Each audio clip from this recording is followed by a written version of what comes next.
गाड़ियों में top model में कुछ ऐसे फीचर्स आते हैं जो कि ज़रूरी होते हैं या नहीं होते हैं। चलो आज मैं उसके बारे में बात करता हूँ। जैसे फीचर्स क्या क्या हो गए, रेन सेंसिंग वाइपर्स हो गए, ऑटोमेटिक हेडलैम्प्स हो गए, कीलेस एंट्री हो गई, और उसके अलावा वाइपर वॉशर, डिफॉगर हो गई, फिर ये इतने बड़ा टच स्क्रीन सेटअप रखा है वो हो गया, क्रूज कंट्रोल हो गए। तो क्या ये काम के रहते हैं कि नहीं रहते हैं? तो अब मैं प्रैक्टिकली प्रॉपर्ली बात करने वाला हूँ, क्योंकि अभी ये जो गाड़ी है ये मैं चला चुका हूँ कितनी 368 किलोमीटर। अभी 5-10 किलोमीटर और बचा, तो लगभग 380 लगभग ये गाड़ी मेरी चल जाएगी।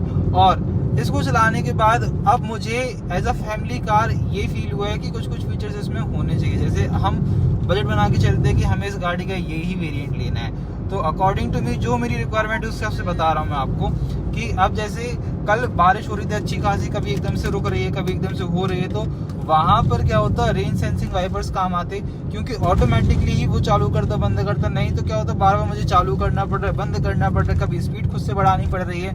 तो ये जो यहाँ वाइपर आता है, अगर ये रेन सेंसिंग वाइपर्स है तो बहुत ही अच्छा फीचर है ये।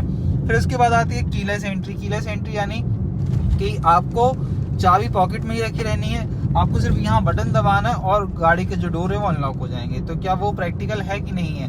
तो भाई साहब ये बहुत ही प्रैक्टिकल है, क्योंकि अगर आपके हाथ में कुछ सामान है और अगर आपको गाड़ी को अनलॉक करना है तो आपको क्या करना पड़ेगा, अगर आपके पास कीलेस एंट्री नहीं है तो आपको चाबी निकालनी पड़ेगी पॉकेट में डाल के, फिर उसके बाद आपको अनलॉक वाला बटन दबाना पड़ेगा, तब जाके ये गाड़ी आपकी अनलॉक होगी।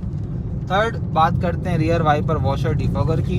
तो रियर वाइपर वॉशर बरसात में बहुत ही ज़्यादा ज़रूरी, क्योंकि अभी आप देख सकते हैं पीछे इसमें डिफॉगर तो है लेकिन वाइपर नहीं है। तो अगर आप विजिबिलिटी देख सकते हैं तो विजिबिलिटी बिल्कुल भी नहीं है, मतलब दिन के हिसाब से ठीक ठाक, लेकिन अगर आप रात में चलाएंगे तो रात में बिल्कुल विजिबिलिटी नहीं रहेगी। इसलिए वाइपर वॉशर डिफॉगर होने ही चाहिए।